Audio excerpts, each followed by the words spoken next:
Head है आप लोगों के, अब वो नहीं, अब जो उनकी हेड है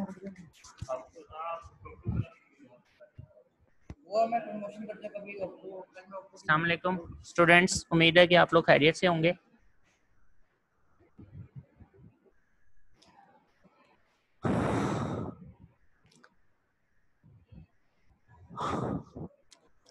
अच्छा बेटे, ज़रा मार्किंग कर लें। अगर किसी की मार्किंग कल रहती थी तो ज़रा जल्द से जल्द मार्किंग कर लें। इसके बाद मैं मार्किंग नहीं करवाऊंगा, फिर एंड पे ही देखेंगे मार्किंग, ठीक है।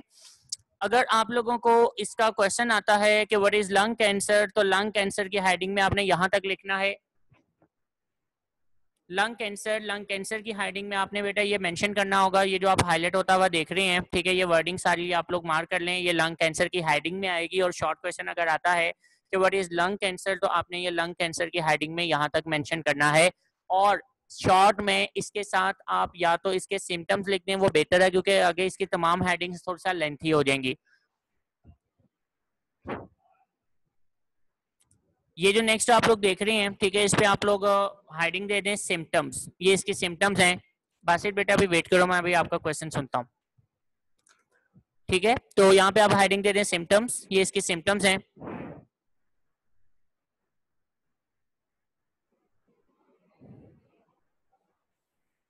बेटा ये आपके पास जो है ना वो कॉजेज हैं, ठीक है।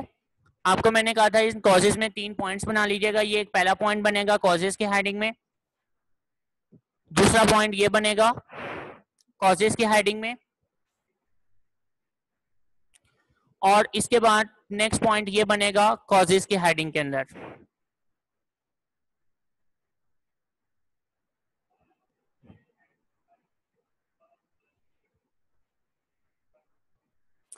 और इस पे आप लोग हेडिंग देंगे role of WHO, world health organization, short form. और ये कैपिटल लिखेंगे आप सारा, WHO इन कैपिटल वर्ड्स अपने अल्फाबेट्स में लिखना है बेटा, क्योंकि ये आप एक ऑर्गेनाइजेशन के नेम को रिप्रेजेंट कर रहे हैं, तो इसलिए आपने ये वर्ड्स जो हैं वो कैपिटल लिखने होंगे, ठीक है। WHO, role of WHO, world health organization. बात शुरू करते हैं। देखें बेटा, लंग कैंसर का वर्ड उसने साथ लगाया है। अब ये कैंसर जो है वो क्या चीज है, बेसिकली कैंसर किसको इंडिकेट कर रही है। कैंसर जो है ये आप लोगों ने पढ़ा हुआ था कि जब किसी भी ऑर्गन के अंदर सेल्स की जो डिवीजन है, ठीक है, अगर वो कंट्रोल से बाहर हो जाती है तो बेसिकली हम उसे लंग कैंसर का नाम दे देते हैं, ठीक है, यानी हम उसे कैंसर कहेंगे। अगर आप सिंपल वर्ड्स में देखें तो बेसिकली कैंसर की डेफिनेशन कुछ इस तरह से होती है, दी एबनॉर्मल ग्रोथ ऑफ सेल्स की abnormal growth, it is called.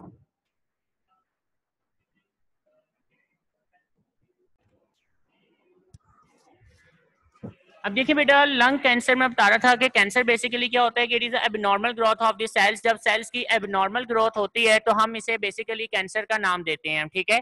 अब जिस एरिया में सेल्स की एबनॉर्मल ग्रोथ होगी हम उसी को कैंसर का नाम देते हैं। जैसे कि अगर ये लंग्स के एरिया में हो रहा है तो हम इसे लंग कैंसर कह देंगे, ठीक है। अगर ये बेटा किडनीज में ऐसा होता है तो इसे किडनी कैंसर बोल देते हैं। इसी तरह अगर ये ब्लड सेल्स हैं तो इसे हम लोग ब्लड कैंसर कह सकते हैं। सिमिलरली अगर ये ब्रेन में ऐसा हो रहा है तो हम इसे ब्रेन ट्यूमर्स भी नाम दे सकते हैं।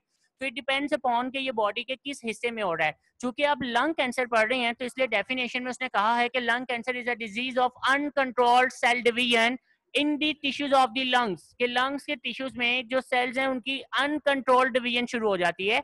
दी cells continue to divide without any control, cells बिना किसी कंट्रोल के डिवाइड होना शुरू हो जाते हैं, फॉर्म ट्यूमर्स, और ट्यूमर्स बनाना शुरू कर देते हैं। The cellular growth may invade adjacent tissues beyond the lungs, और ये फिर तमाम लंग्स में फैल जाते हैं। जैसे कि आपने मैलिग्नेंट ट्यूमर्स के अंदर पढ़ा था कि malignant tumours they have ability to metastasis, कि ये अपने जैसे नए ट्यूमर्स बनाने की सलाहियत रखते हैं। और जारी बात है कि जब लंग्स के ये टिश्यूज बाकी जो हैं वो एरिया, लंग्स का जो एरिया है वहां पर जाएंगे तो वहां पर अपने जैसे नए टिश्यूज बना देंगे, अपने जैसे नए जो हैं वो कैंसेरियस सेल्स पैदा करेंगे। एक्चुअली इसे हम नाम देंगे लंग कैंसर।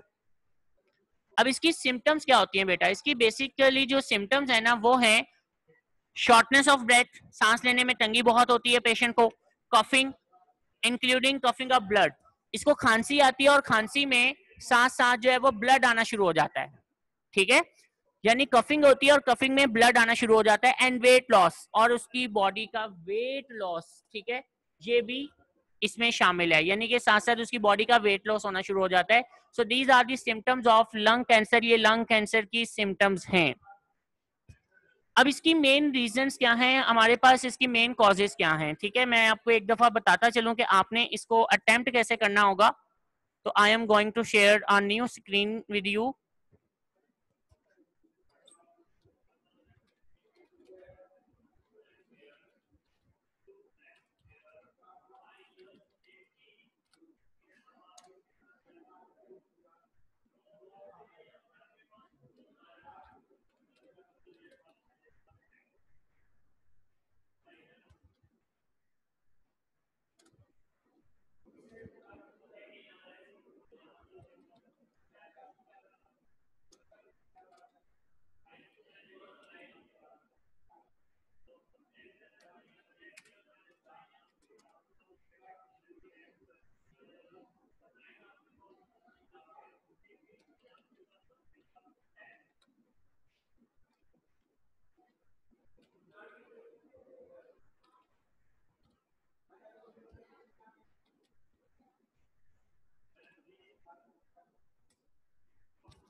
ओके बेटे जी, ये आपके पास इसका क्राइटेरिया है, ठीक है, इसको अटेम्प्ट करने के लिए कि लंग कैंसर की हेडिंग में आप इसकी डेफिनेशन लिखेंगे और उसके बाद आपने सिम्टम्स की हेडिंग देनी है, उसके बाद कॉजेज की हेडिंग देनी है, और कॉजेज के हेडिंग में आपने 3 पॉइंट्स बना लेने हैं, ठीक है। उन पॉइंट्स के अंदर जो पहला पॉइंट आपने मार्क किया था वो पॉइंट इसमें आ जाएगा, और उसके बाद सेकंड पॉइंट स्मोकिंग का आ जाएगा, और थर्ड पॉइंट पैसिव स्मोकिंग का आ जाएगा। इसके बाद आप लिखेंगे role of WHO world health organization का रोल। तो ये आपको आइडिया हो गया होगा कि आपने इसको बेसिकली किस तरह से अटेम्प्ट करना होगा। तो शुरू कर रहा हूं मैं, ठीक है। The main cause of any cancer include carcinogens. Carcinogens कहते हैं कैंसर कॉजिंग एजेंट्स को, जो कि कैंसर की वजह बनते हैं, हम उन्हें carcinogens कहेंगे।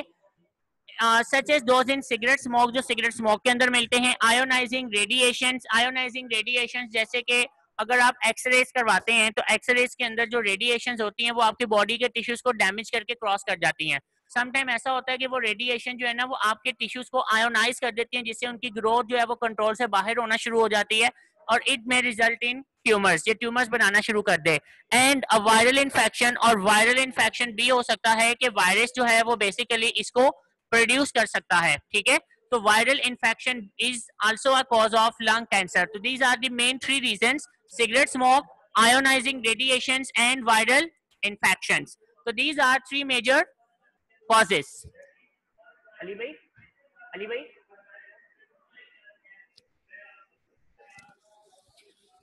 अच्छा बेटा, अब इसके बाद हम लोग देखते हैं कि हमारे पास स्मोकिंग इसकी बड़ी मेन कॉज है। तो smoking is a main cause of lung cancer.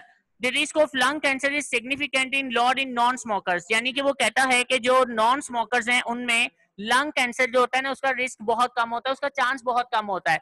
लेकिन स्मोकर्स जो होते हैं, जो स्मोकिंग करते हैं, बेसिकली इनके अंदर लंग कैंसर जो है उसका चांस ज्यादा होता है। Cigarette smoke contains over 50 non carcinogens, यानी इस वक्त तक हमें सिगरेट स्मोक में 50 से ज्यादा कार्सिनोजेंस मिल चुके हुए हैं, carcinogens that cause cancer. Okay, अब इसके बाद हमारे पास इसकी जो नेक्स्ट मेन कॉज है वो एक पैसिव स्मोकिंग भी होती है। पैसिव स्मोकिंग, ये कोई शॉर्ट क्वेश्चन में भी आ सकता है कि what is the passive smoking. तो passive smoking is the inhalation of smoke from another smoking, कि जब आप किसी दूसरे के स्मोक को, ठीक है, यानी कि जो स्मोकिंग कर रहा हो और अगर आप उसके कहीं पास करे हुए हैं तो डेफिनेटली जब वो स्मोक रिलीज कर रहा है तो वो आप इनहेल करने पे मजबूर हैं, तो आप पैसिव स्मोकर बन जाते हैं। मैं आपके साथ एक पिक्चर यहाँ पर शेयर करता हूँ ताकि आपको ये कंसेप्ट क्लियर हो जाए। जैसे कि आप इस स्क्रीन में देख सकते हैं कि बेटा जो एक पर्सन है वो स्मोकिंग कर रहा है, लेकिन उसके करीब जो दूसरे पर्सन खड़े हुए हैं डेफिनेटली वो स्मोकिंग तो नहीं कर रहे हैं, ये हैं तो नॉन स्मोकर्स, लेकिन वो जो स्मोक सिगरेट से निकल रहा है और जो वो अपनी बॉडी से वापस निकाल रहा है वो बेटा उसको इनहेल करने पे मजबूर है। तो बेसिकली ये तो पर्सन जो है इसे तो हम लोग स्मोकर कहेंगे ना, क्योंकि ये तो स्मोकिंग कर रहा है, क्यों, ठीक है, this is known as a smoker, this person is a smoker, but both these guys are known as non smokers, ये नॉन स्मोकर्स हैं, लेकिन ये पैसिव स्मोकिंग कर रहे हैं। इसे हम पैसिव स्मोकर्स कह सकते हैं, क्योंकि ये ऐसे कंपनी में बैठे हुए हैं, ये ऐसे एरिया में मौजूद हैं जहां पर ये स्मोक को इनहेल करने के लिए मजबूर हो जाते हैं। तो that's why this person is known as a smoker and both these are known as passive smokers. हम इन्हें पैसिव स्मोकर्स कह सकते हैं। ओके या वो लीमू मंगवाना था मैंने, वो अब नहीं, वो वॉलेट क्या नाम देते हैं, बैग में भरा हुआ है। ठीक है चलो ठीक है। और वो अशरफ भाई से बोतल पूछना कहाँ, अगर यहाँ रखी थी उस दिन शायद लियो ना हो। ओके स्टूडेंट्स, तो आई थिंक सो कि अब आपको यहाँ से जो है वो पैसिव स्मोकिंग का कॉन्सेप्ट क्लियर हो गया होगा। अब इसकी डेफिनेशन वो कहता है कि passive smoking the inhalation of smoke from another smoking. ठीक है, कि आप किसी दूसरे के स्मोक को इनहेल कर रहे होते हैं, is also a cause of lung cancer. ये भी एक लंग कैंसर की वजह होती है। The smoke from the burning end of a cigarette is more dangerous than the smoke from the filter and. और बेटा जो स्मोक आप बर्निंग एंड से निकलता है ना सिगरेट के, वो बहुत ज्यादा डेंजरस होता है, क्योंकि जो स्मोकर है बेसिकली वो तो सिगरेट के अंदर एक फिल्टर लगा होता है जो कि उसको काफी हद तक जो है ना वो चीजों को फिल्टर कर चुका होता है। ठीक है, जस्ट अ मिनट में इसको भी कोशिश करता हूँ आपके साथ। तो ये फिल्टर नहीं होता। ठीक है, मैं फिर बता रहा हूँ कि ये आपके पास ये फ्रेश है बेटा, जिसमें आप देख सकते हैं किसी भी तरह का कोई केमिकल नहीं है। जबकि इस वाली डायग्राम में अगर आप गौर करें तो यहाँ पर आप देख सकते हैं कि इसके अंदर बेसिकली क्या मौजूद है, कि इसके अंदर आपको केमिकल्स नजर आ रहे हैं जो कि फिल्टर हो चुके हुए हैं। ठीक है, तो इसका मतलब कि अगर फिल्टर इतने ज्यादा केमिकल्स जो हैं वो फिल्ट्रेट कर रहा है तो डेफिनेटली जो बर्निंग एंड से निकल रहा होगा स्मोक वो कितना ज्यादा डेंजरस होगा फॉर पैसिव स्मोकर्स। तो इसलिए पैसिव स्मोकर जो है वो फिर ज्यादा बुरी तरह असरअंदाज होते हैं अगर वो उस कंपनी में ज्यादा देर तक रहते हैं।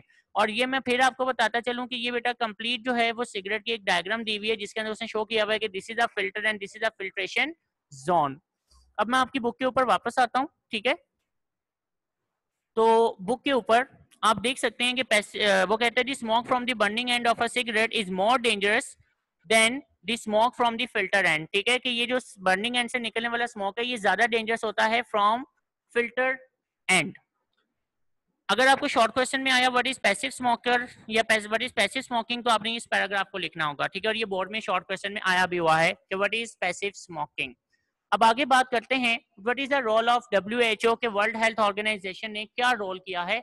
तो देखें बेटा, वर्ल्ड हेल्थ ऑर्गेनाइजेशन जो है इसने तमाम कंट्रीज के अंदर स्ट्रिक्टली इस चीज को लिया है कि जो स्मोकिंग है it is a leading cause of death. ठीक है, और ये कैंसर की वजह भी बनती है in both smokers and passive smokers. तो इसने क्या किया है कि बेटा सबसे पहले के जो स्मोकिंग की एडवर्टाइजमेंट है यानी कि जो सिगरेट की एडवर्टाइजमेंट है उसको हर लिहाज से उसने बंद करवा दिया है कि तमाम गवर्नमेंट्स इस बात पर पाबंद हैं कि वो उसमें उनके कंट्री में किसी भी तरह से जो सिगरेट है उसकी किसी भी तरह की कोई एडवर्टाइजमेंट नहीं होती है।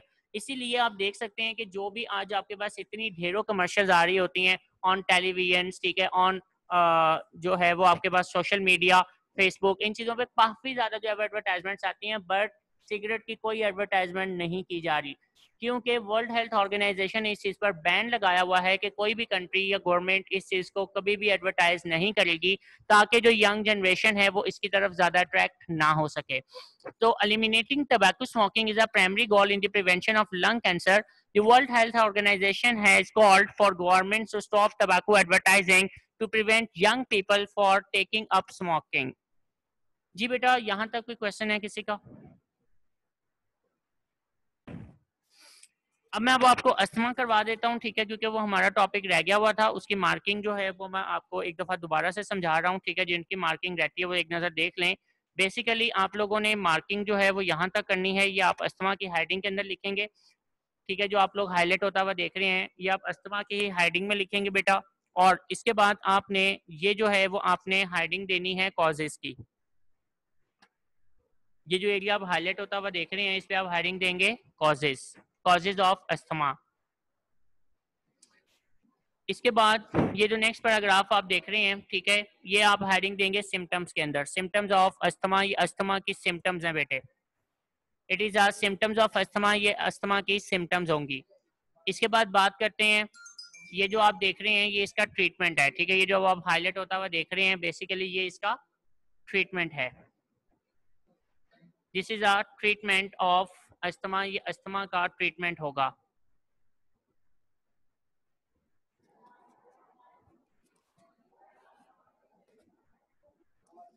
जी बेटे,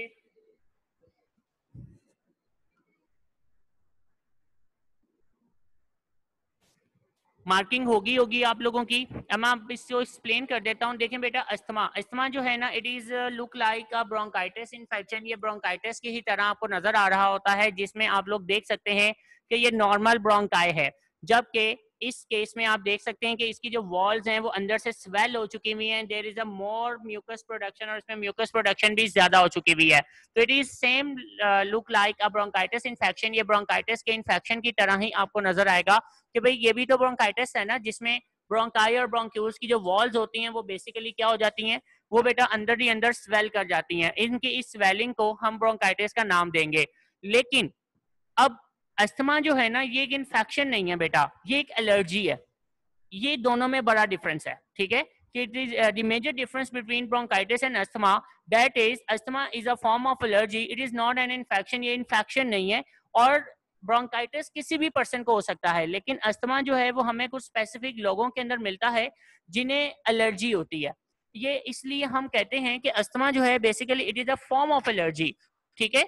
तो asthma is a form of allergy in which there is a inflammation of bronchi and more mucus production, ठीक है। वो कहता है कि it is a form of allergy in which, यहां तक आपने मार्किंग की हुई है, तो in which there is more inflammation of bronchi and more mucus production and narrowing of Airways, ठीक है। तो ये बेटा सारी चेंजेस आती हैं, तो दिस इज कॉल्ड अस्थमा, ये अस्थमा कहलाएगा। अब अस्थमा मैंने बताया कि ये एक एलर्जी है, it is not an infection, ये एक इन्फेक्शन नहीं है, हम इसे एक एलर्जी कंसीडर करेंगे।